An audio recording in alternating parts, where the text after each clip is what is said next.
Möhtərəm qardaşlar, əziz möminlər, inşallah bu ilki dərslərimiz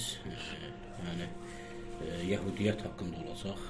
Yəni Bəni İsrail haqqında, Bəni İsrail peyğəmbərləri, Quranda Yahudiyyət, tarixdə Yahudiyyət, Yahudi ayini və Yahudi ayininin İslamla əlaqəsi, xristianlıqla əlaqəsi və Qur'an-ı Kərimdə Yahudi ayini haqqında nələr deyilir?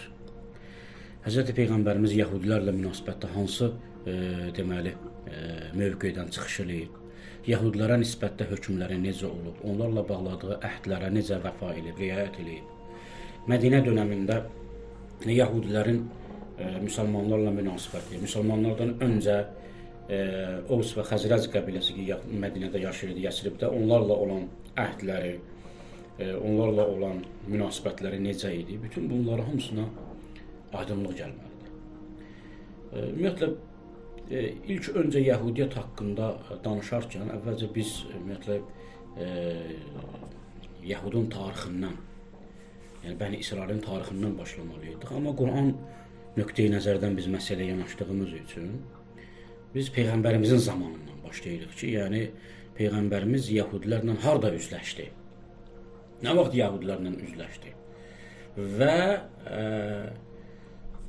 Quran Yahudilər haqqında nə deyir? Yahudi qəbilələri haqqında nə deyir?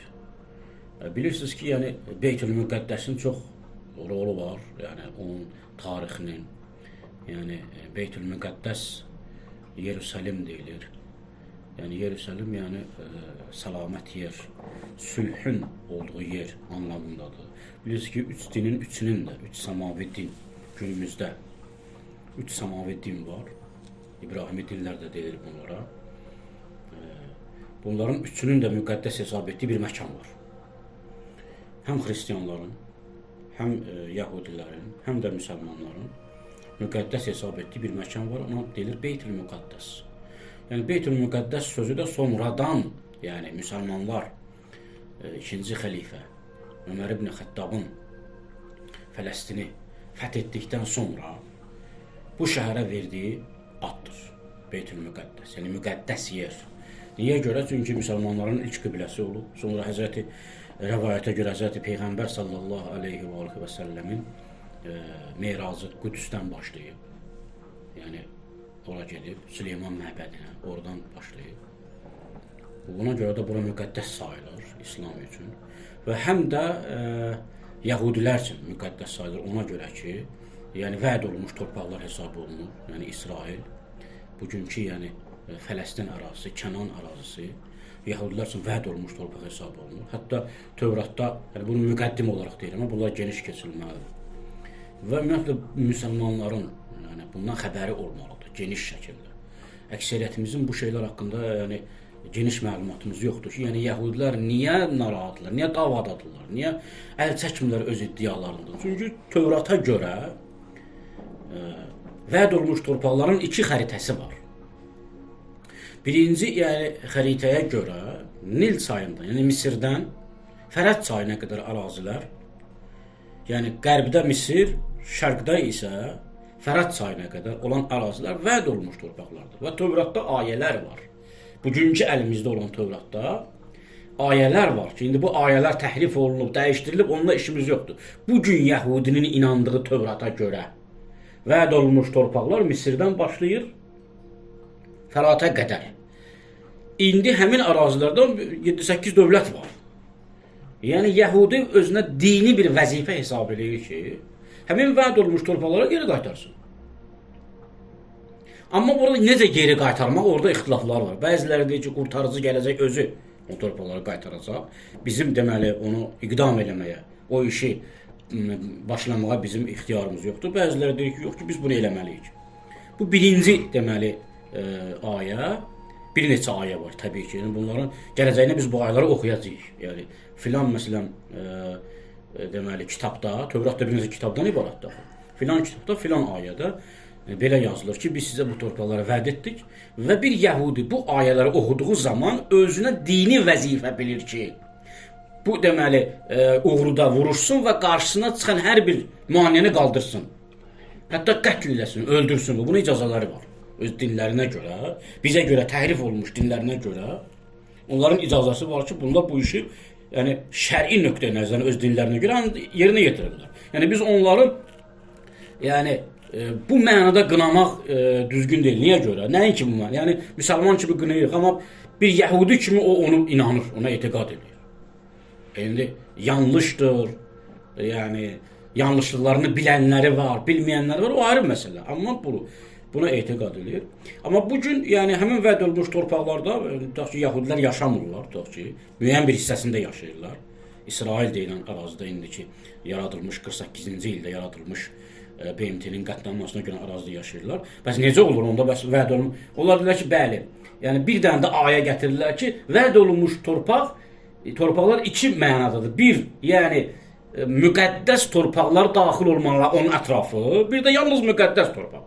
Yəni bugünkü İsrail və Fələstin ərazisi elə vəd olunmuş torpaqlardır, kifayətdir. Onu deyir ki, bir rəvayətə görə də belədir. Yəni bunları gələcəyini geniş izah edərik inşallah. Və ona görə də bu dava davam edir və bu davam edəcək. Və yəni İslama qədər yəni xristianlarla bu dava davam edir. Ondan öncə deməli Süleymanın dövründə dövlət qurulub, böyük bir dövlət qurulub. Ondan öncə Həzrəti Musa Misirdən deməli Yahudiləri xilas edib, gətirib dəryadan keçirdib. Keçirəndən sonra Sina yarımadasında 40 il bunlar avara yaşayıblar. Sina yarımadası bilirsiniz Misirdədir. Sina yarımadası da onlar üçün önəmli və əhəmiyyətli bir yer hesab olunur. Niyə görə? Çünki Həzrəti Musa'nın qəbri Sina yarımadasındadır və onlar Sina yarımadasında 40 il, o 12 dənə tayfa, həm Qur'anın, həm Tövratın rəvayətlərinə görə 12 tayfa o Sina yarımadasında sərgərdan gəziblər. Ondan sonra Musa onlara deyib ki, vəd olunmuş torpaqlara getməlisiniz və onları almalısınız. Yuşa ibn Nuh, ya Yuşa ibn Nun'dur ya Nuh'dur ya, dəqiq xatırımda deyil. Yuşa onu, yəni Musa'nın nəyi, deməli, canişini, ondan sonra vəsisi həqiqətə çevirib və Kənanlıları onlar qırıblar, sonra Filistinliləri qırıblar. Nə qədər cinayətlər eləyiblər, Tövrat bunu təsdiq edir.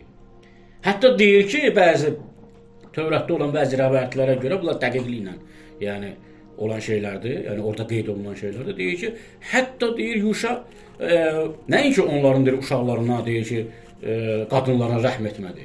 Hətta deyir canlı heyvanları da öldürdülər, məhv etdi ki, bu da belə də olmalıydı deyir. Ta ki deməli həmin Beytül-Müqəddəs və vəd olunmuş torpaqları alana qədər ondan sonra deməli gəlir Talut, ondan sonra gəlir Davud, ondan sonra gəlir Süleyman, Süleymandan sonra bir neçə nəsil gəlir, ta gəlir Babil əsirliyinə qədər inşallah onları geniş izah edəcək. İndi Babil əsirliyi niyə deyirəm? Çünki Ərəbistan yarımadasında Yahudilərin məskənləşməsinin səbəblərindən biri də Yahuda padşahlığı ki, iki yerə bölünəndən sonra şimal tərəfə Assuriyalılar işğal edirlər. O da bir, yəni Yahudilərin bir neçə sürgün dövrü olub. İlk sürgün dövrü eramızdan əvvəl 722-ci ildə Assuriya hökmdarı Sargon tərəfindən olub. Həmin Yahudilərdən iz yoxdur, bilinmir. Onlar necə oldular? Həll oldularmı başqa millətlərin içində? Sonradan təzədən qayıtdılarmı? Heç bir məlumat yoxdur. Yəni iki yerə parçalandı İsrail padşahlığı, Yahuda padşahlığı. Şimal oldu İsrail padşahlığı. Cənub oldu Yahuda padşahlığı. Süleymandan sonra Yahuda padşahlığı. Şimal tərəfi Assuriyalılar məhv edəndən sonra Yahudiləri 10 qəbiləni sürgün elədilər. 10 qəbilə yoxdur. Bugünkü Yahudilər 2 qəbilədən törəyib. O 10 qəbilə ki var idi, onlar taleyi nə oldu məlum deyil. Çünki həm Quran, həm Tövrat deyir ki, 12 qəbilə idilər bunlar. Bu 10 qəbilə Şimali İsrail padşahlığının Yahudiləri idi, 10 qəbilə. Cənub isə Yahuda padşahlığının 2 qəbilə. Benyamin qəbiləsi ilə digər bir deməli oğlun qəbiləsi, onun nəslindən törəyənlər. Bunlar isə daha 136 il davam etdi. Yəni 722-dən 586-cı ilə qədər 136-140 ilə qədər təqribən bir zaman keçir. Deməli, yuxarı padşahlığı, yəni İsrail padşahlığını Assuriya hökmdarı məhv elədi. Cənubi padşahlığı, yəni Yahuda padşahlığını Babilistan hökmdarı Buxtun-Nəsər Navuchodonosor da deyilir də tarixdə ona. Gəlir, dağıdır və Süleyman məbədini nə edir? Yerlə yeksan eləyir. Yəni Süleyman məbədinin tarixçəsi önəmlidir. Həm Quran İslam nöqteyi-nəzərdən önəmlidir, həm Yahudiyyət nöqteyi-nəzərdən önəmlidir. Bu Süleyman məbədi nə idi? Necə idi? Harda idi? Dağılandan sonra kim onu bərpa etdi? Yəni Süleyman məbədini son daşına qədər dağıdıb məhv edirlər. Ta ki, yəni Əhəməni hökmdarı, yəni İran hökmdarı, Kureş, yəni Kir də deyilirdi ona. Gəlir, yəni Yahudiləri Babilistandan, təzədən Babil hökmdarını, Babil dövlətini məhv edəndən sonra, dağıdandan sonra, bilirsiniz də dinlərin, yəni Babilistan mədəniyyətini öyrənmək çox önəmlidir. Yəni dinlərin tarixini bilmək nöqteyi-nəzərdən o ayrı bir mövzudur. Yahudilər orada, yəni Yahudilərin özəlliyi ondan ibarətdir ki, hara gedirdilərsə qarışmırdılar. Hətta Babilistanda belə qarışmırdılar. O qədər azab və əziyyətə rəğmən nə dinlərindən əl çəkirdilər, nə əqidələrindən əl çəkirdilər, nə də başqa millətlərin içində həll olurdular. İndi söhbət ondan geçməsə, o 10 qəbilə necə həll oldu? Axı onlar da Yəhudi idilər. Bəs nə cür oldu? Deməli, belə bir ehtimal ola bilər ki, bəlkə də bunlar hamısı qılıncdan keçirilib. Mümkün deyil bunlar həll olsun. Yahudilər heç nə deməli, başqa bir qəbilələrlə birlikdə yaşaya bilirlər, nə onlarla deməli, nikah rabitəsinə girirlər. Öz deməli, heysiyyətlərini, öz deməli, şəxsiyyətlərini qoruyub saxlayırlar. Milli deməli, kimliklərini qoruyub saxlayırlar. Çox önəmli məsələdir bu. Başqa millətlərdə yoxdur bu. Yəni təsəvvür elə ki, bir deməli dövlət, bir millət, bir ümmət neçə dəfə zülmə məruz qalsın, neçə dəfə sürgünə məruz qalsın, sürülsün, bütün dünyanı deməli bunlara sərgərdan gəzdirilsin, amma bunlar həll olmasın, başqa deməli millətlərin, mədəniyyətin içində yox olmasın. Ona görə deyirlər, biz üstün millətik də. Düz doğru da deyirlər. Bəzi cəhətlərinə görə üstündür.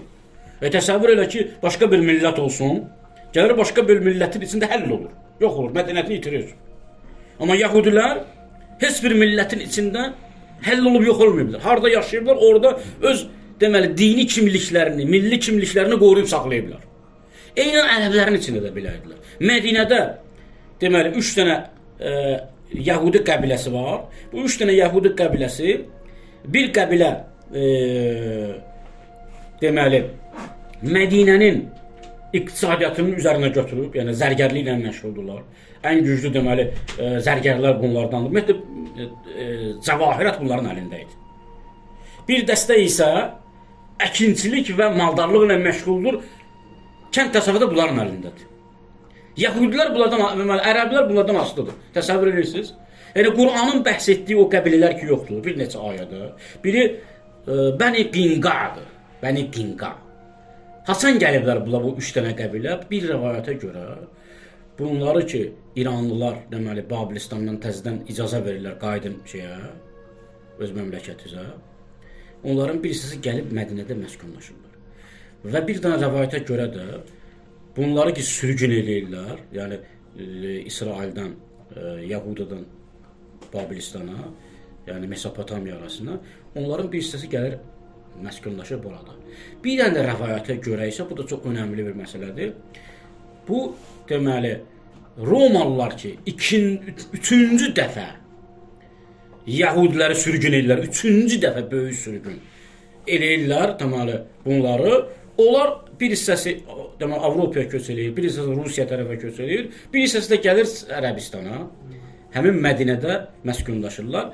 Və bir rəvayətə görə də bunlar yalancı qurtarıcı var, onun haqqında danışacağıq. Yəni İsa'dan sonra yalancı bir qurtarıcı olur, deyir ki, mən həmin Tövratda olan qurtarıcı mənəm. Onlar onun dövründə gəliblər və Mədinənin ümumiyyətlə coğrafiyasına baxıblar. Çünki Tövratda yəni sonuncu qurtarıcı necə bir yerdən çıxacaq, oxşayır o ərazilər. Fikirləşiblər ki, bu deməli həmin qurtarıcıdır, gəlib orada məskunlaşıblar.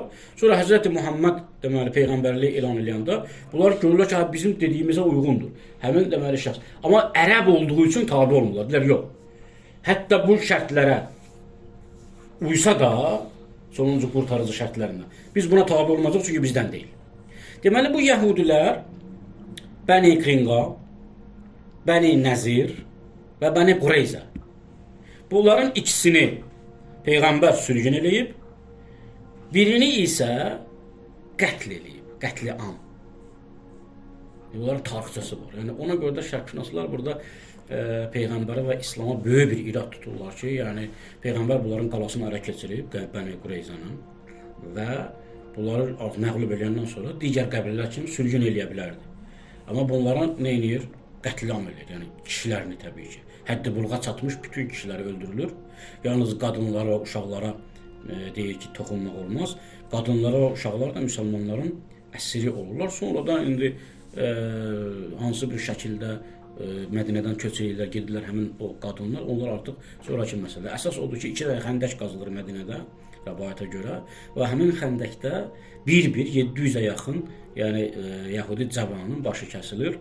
Və bu işi də öhdəsinə götürür Əli ibn Əbu Talib əleyhissalam, bir də Zübeyir ibn Əvvam. Bunlar ikiləri bunların başını kəsirlər. Və bu çox böyük bir iradlardan biridir və bunun yəni cavabı verilməlidir ki, həqiqətən də insan fikirləşir ki, sən bunları almısan, sənin əsrindir, sən bunları yəni əsir kimi də saxlaya bilərsən, sürgün də eləyə bilərsən, amma hamısının bir gündə qətl olunması, yəni İslamın rəhmət düşüncəsinə, İslamın rəhmət iddiasına, mərhəmət iddiasına biraz uyğun gəlmir. İndi onları izah edəcək, nədir? Biz onlara gələcək izah edəcək ki, yəni bu şübhəyə bir cavab verməliyik. Bunu belə saxlamaq olmaz. Nə cür olur Peyğəmbər Bəni Nəzirə qarşı, Bəni deməli Qinqaya qarşı, hətta onların var-dövlətinə belə dəymir. Deyirəm, mallarınızı belə götürə bilər. Hətta evlərinin qapılarını sökürdülər, evlərini dağıdıb gedirlər ki, bizdən sonra istifadə eləməsinlər. Başa düşürsünüz? Yəni bunlar niyə Peyğəmbər Mədinəyə deməli hicrət edəndən sonra Ovs və Xəzrəc qəbiləsi var. Bir də bu Yəhudilər var. Mədinədə yaşayırlar. Amma Yəhudilər qarışmırlar. Yəni ərəblərin içində deyillər. Kompakt yaşadığı qalaları vardır. Yəni cənub-qərbində bir Yəhudi tayfası, şimal tərəfində bir Yəhudi tayfası, məsələn digər bir tərəfdə başqa bir Yəhudi tayfası qalalarda yaşayırlar. Məsələn, özdə bunların niyə ayrı qalalarda? Söhbət ondan gedir ki, Mədinə elə də böyük bir şəhər deyil. 3 dənə Yəhudi tayfası var burada. Bir də 2 dənə də böyük ərəb qəbiləsi var. Niyə bunlar bir yerdə yaşayırlar, amma bunlar ayrı-ayrı qalalardır? Çünki bunların özləri də bu 3 qəbilə ki yoxdur. Mədinədə yaşayan Yəhudi. Bunların özləri də bir-birinin araları yox idi. Ona görə bunların qalaları ayrı idi. Və bunlar Peyğəmbər Mədinəyə hicrət edənə qədər ərəblərlə bunların əhtiva peymanı var idi.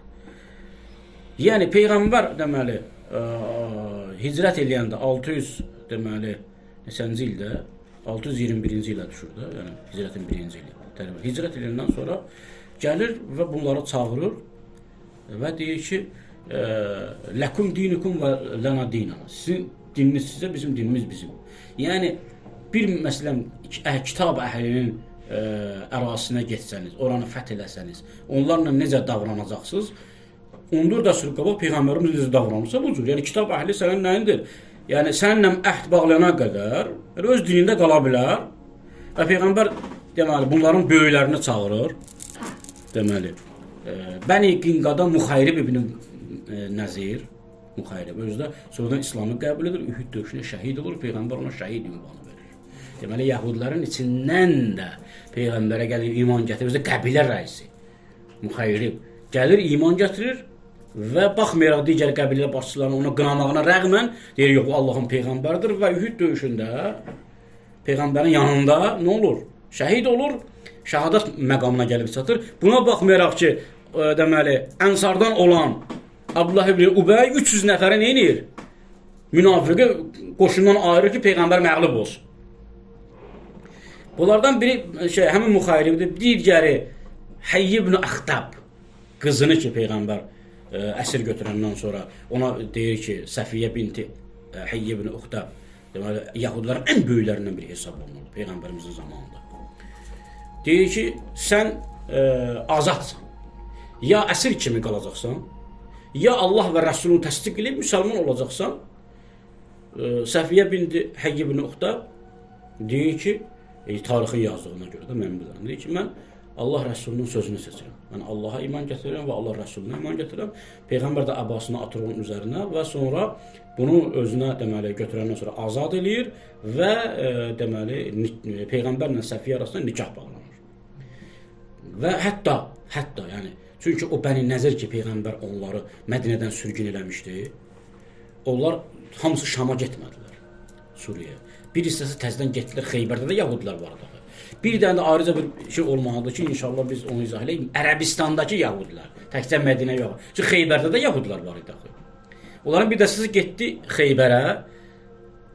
Səfiyyənin atası, Peyğəmbərimizin sonradan xanımı olan, həyat yoldaşı Səfiyyənin atası Heyy ibn Uxtab da getdi deməli Xeybərə və deməli gəlib Ühud döyüşünü qızışdıranlardan biri də o idi. Gəlib deməli indi ayələr zikr edəcək ki, onun haqqında əgər vaxtımız çatsa, ayələr zikr edəcək ki, yəni orada gəlib deyirlər ki, məsələn, Heyy ibn Uxtabla Malik ibn Əşrəf gəlir Mədinəyə, gəlir Məkkəyə, deyirlər ki, baxmayaraq ki, siz Bədir döyüşündə məğlub oldunuz, nə olsun məğlub oldunuz? Siz Muhammeddən daha qüdrətlisiniz, daha qüvvətlisiniz, daha güclüsünüz, ordunuz da var, müxtəlif qəbilələr var, onları birləşdirə bilərsiniz. Qureyşin yanına gəlir. Gör, nə qədər bunlar deməli hiyləgər və nə qədər məqsədlərində möhkəm idilər ki, gəlirlər Peyğəmbərlə əhd bağlayırlar, amma əhdlərinə rəğmən gəlirlər hara? Məkkəyə ki, Əbu Süfyanla görüşürlər, digər deməli qəbilə rəislərindən görüşürlər ki, yox, siz daha haqq yoldasınız. İndi ayəni mən sizin üçün oxuyum, həmin ayəni, baxın. Ələm tərə iləl-ləzinə və Nisa surəsi. Ələm tərə iləl-ləzinə utu nəsibən minəl kitab yu'minunə bil-cibti və tağud və yəqulunə lill-ləzinə kəfəru haulaya əhdə minəl-ləzinə amənə sabila. Deyir ki, sən ya Peyğəmbər gördünmü? Yəni təbii ki, yəni, xatiribə gətirdinmi? İləl-ləzinə utu nəsibən minəl kitab. Kitab əhlindən bir dəstəsi yu'minunə bil-cibti və tağud. Hansı ki, öz dinlərini qoyub nəyə iman gətirdilər? Tağuta. Yəni, bunlar gəldilər yəni, Əbu Süfyanın yanına, ərəblərin yanına, Məkkədə.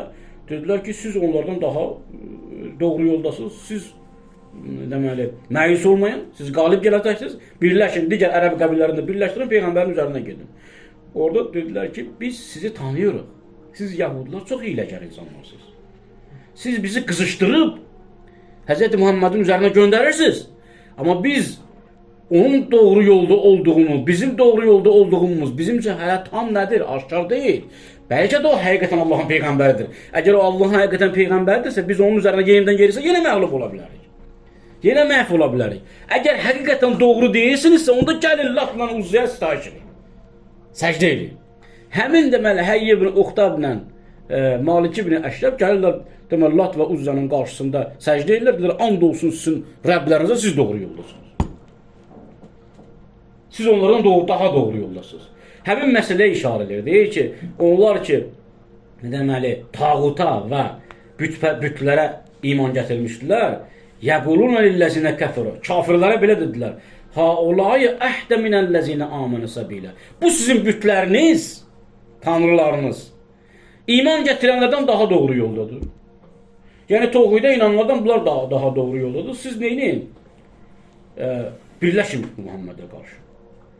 Deməli, bunlar təsəvvürlə Peyğəmbərin yerində dünyaya bir insan olsaydı, adi bir hökmdar olsaydı, bunları deməli qalalarını alandan sonra bunları öldürərdi. Yəni siz bu qədər xəyanət eləmisiniz. Yəni gəlirlər Peyğəmbərlə əhdnaməni imzalayır həmin Muxayrib, Heyy ibn Uxtab, bir də Malik ibn Əsəd, bu başqa Malikdir.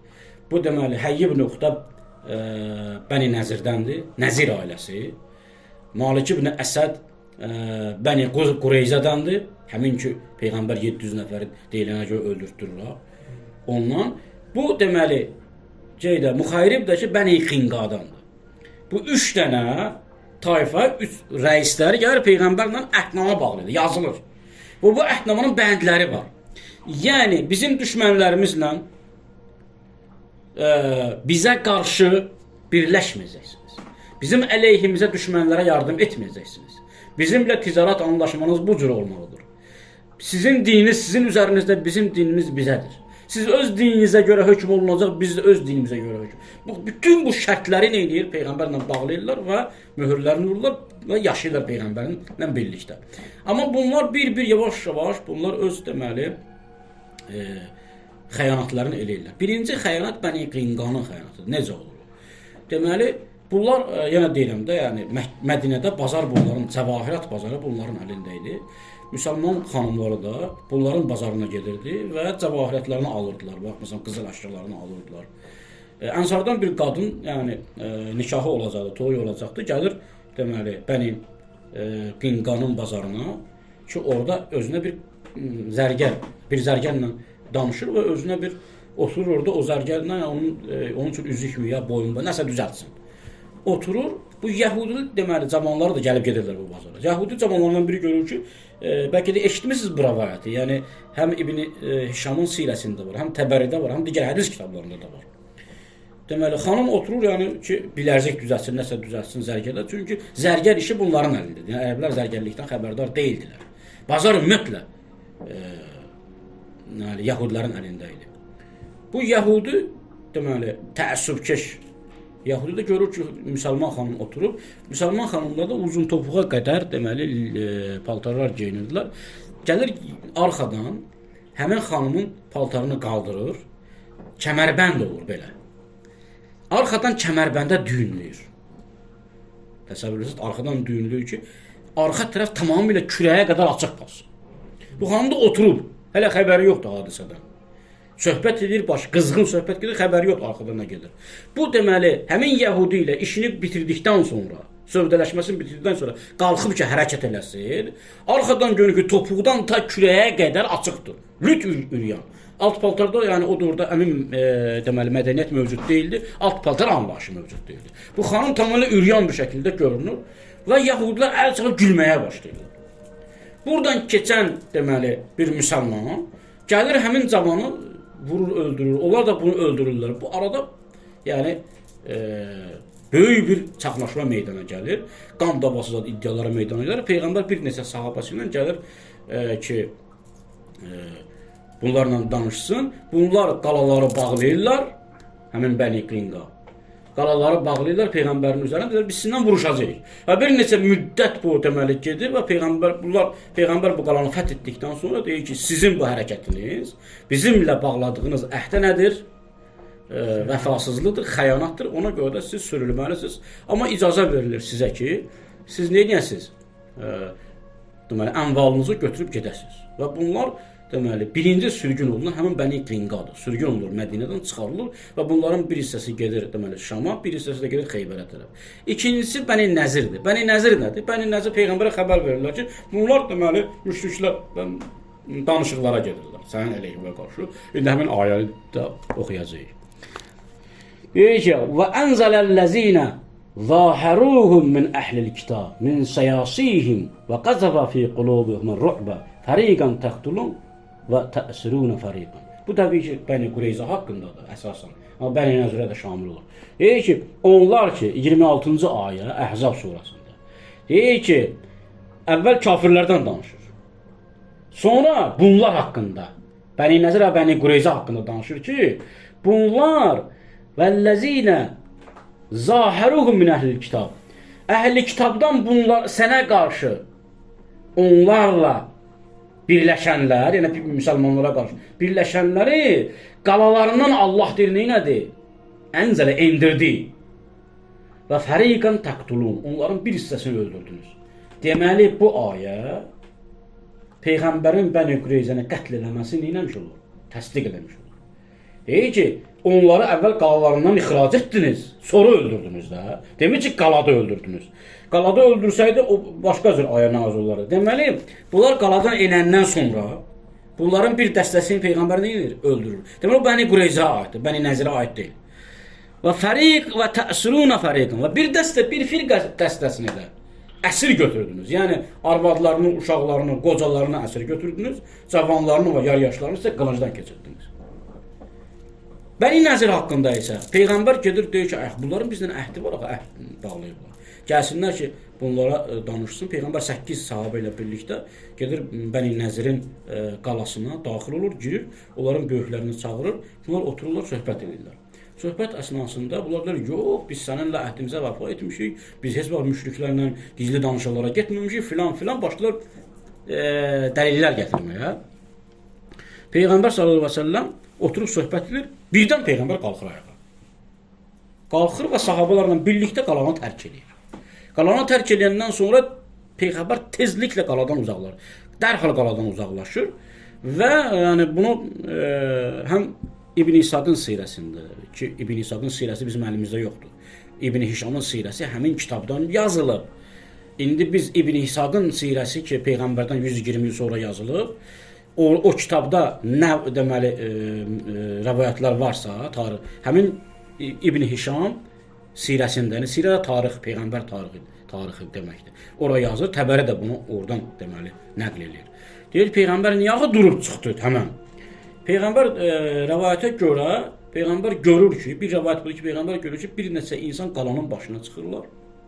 Yəni bunlar deyirlər ki, Peyğəmbər gəldi, oturdu qalanın dibində, bizlə söhbət eləyəndə cavanlara işarə edirlər ki, siz çıxın qalanın üzərinə, qalanın üzərində olan iri daşlardan birini aşırın gizlində də, yəni özünüz görünmədən.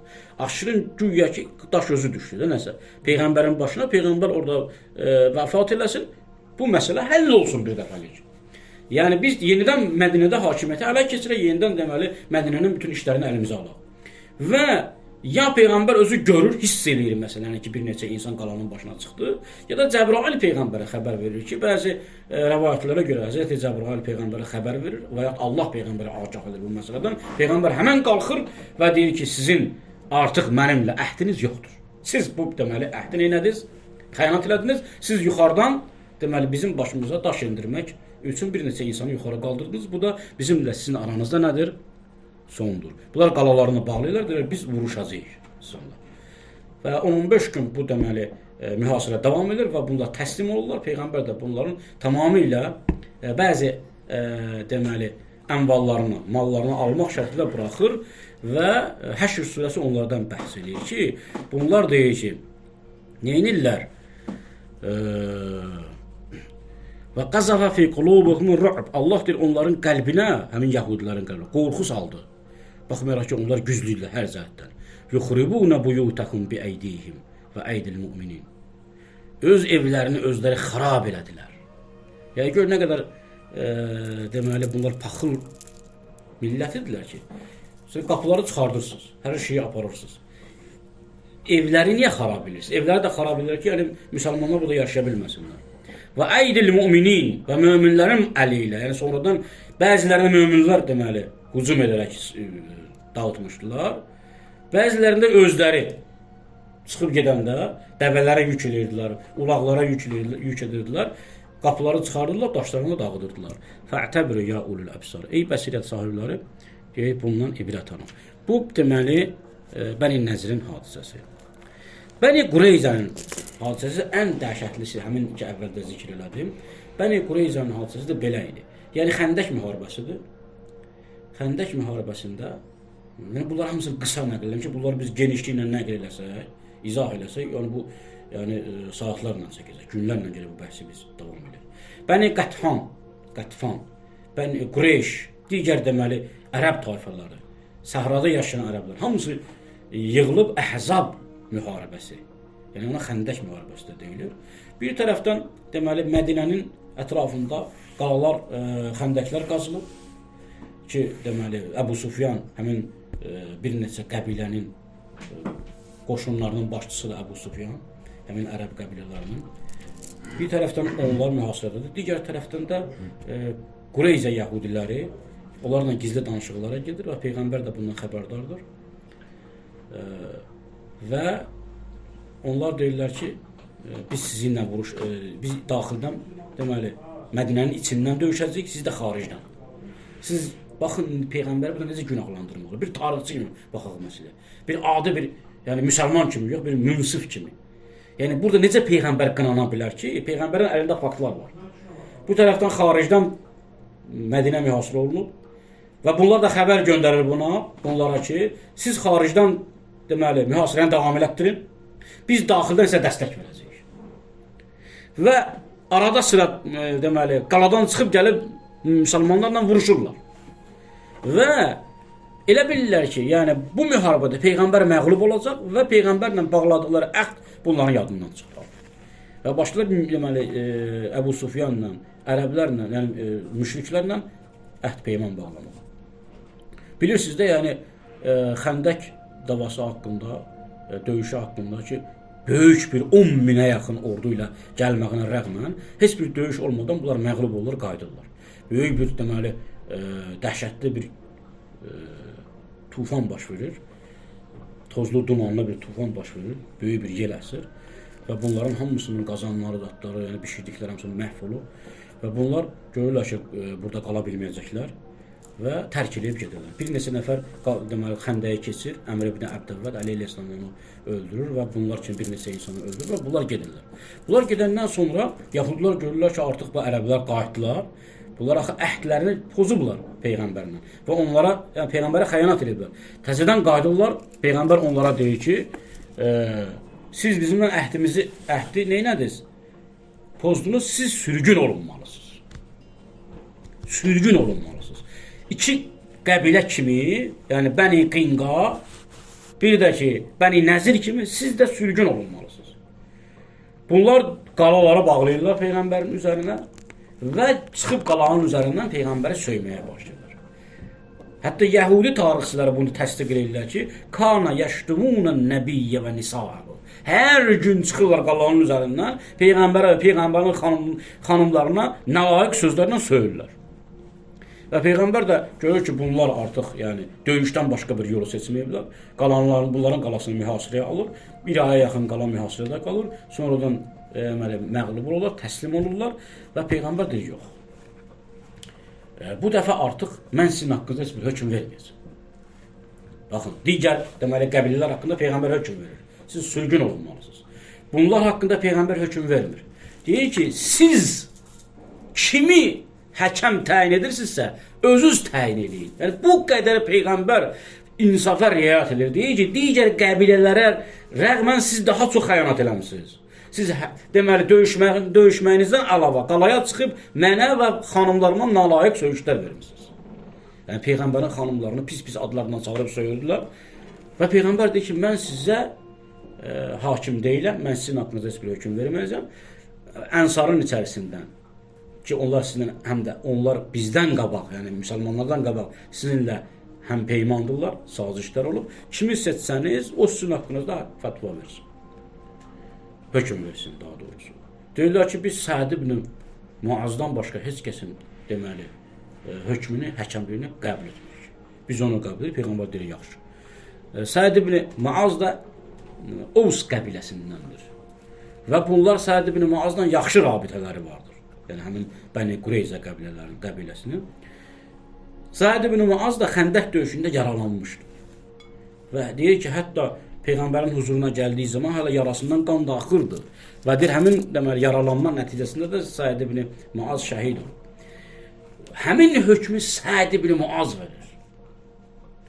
Səd ibn Muaz deyir ki, bunların uşaqları ayırın, qadınlarını ayırın, qocalarını ayırın, yeni yetmələri ayırın, həddi bulğa çatandan və da deməli cavanların isə hamısını hökm, öldürmək hökmü bunlara sadir edir.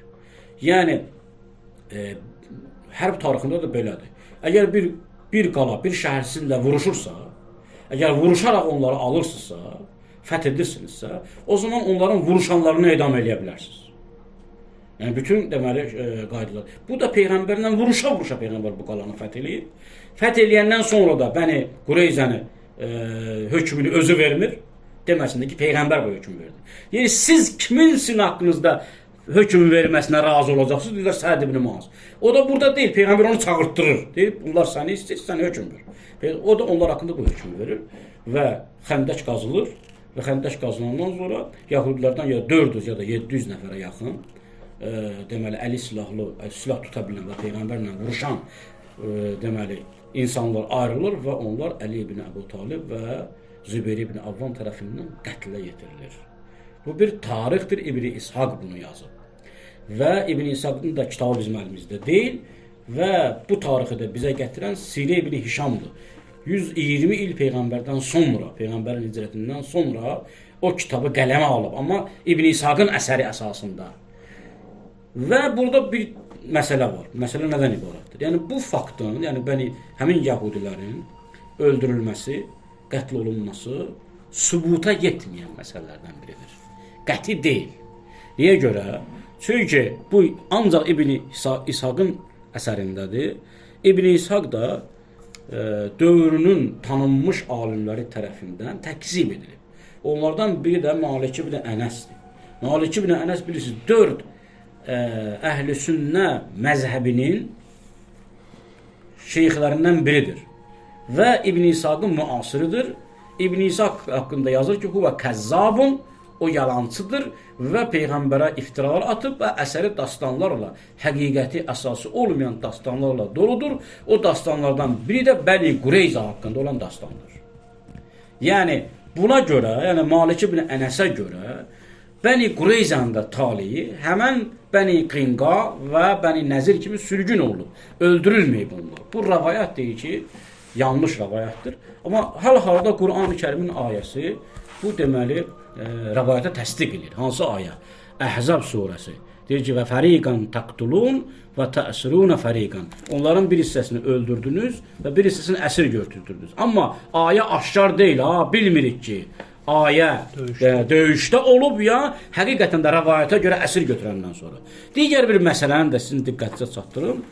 Deməli, Yahudilər Peyğəmbərlə əhd bağlayırlar ki, sən bizə toxunmasan, biz də sənə toxunmayacaq.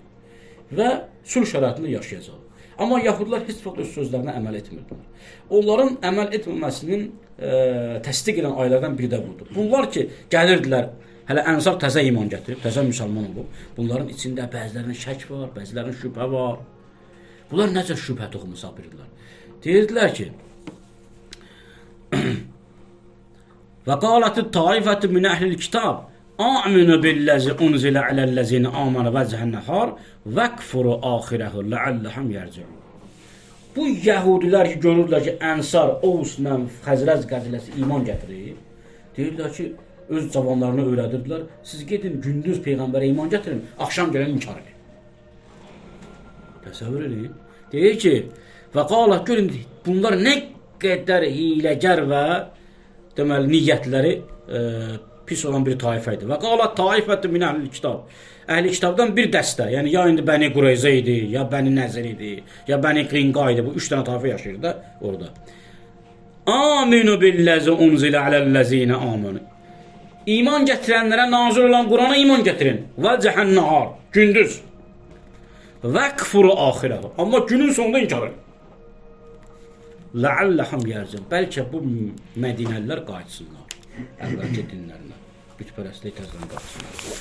İndi bu nədir? Yəni, təsəvvür edin, necə psixoloji təsirdir. Yəni, deyir ki, gündüz iman gətirin, axşam inkar edin. Niyə görə? Çünki ərəblər, Yahudlar ağıllı bilirdilər. Zəki insanlar bilirdilər. Özlərindən üstün bilirlər. Həqiqətən də Yahudlar. Yəni, deyirdi ki, onlar sizi üstün bilirlər.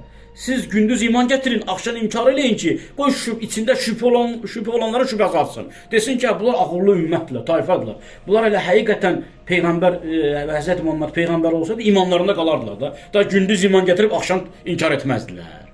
İndi görün, nə qədər deməli hiləgər və nə qədər düşmən olan və müsəlmanlara qarşı nifrət edən bir qövmdən Peyğəmbər üzləşir və üzbəyiz olur və axırda da bu talib bunların deməli oradan sürgün olunması ilə nəticələnir ki, inşallah gələn bəslərimizdə bəhsimizi yenə davam edəcək inşallah. Assalamu aleykum və rəhmətullahi və bərəkətuhu.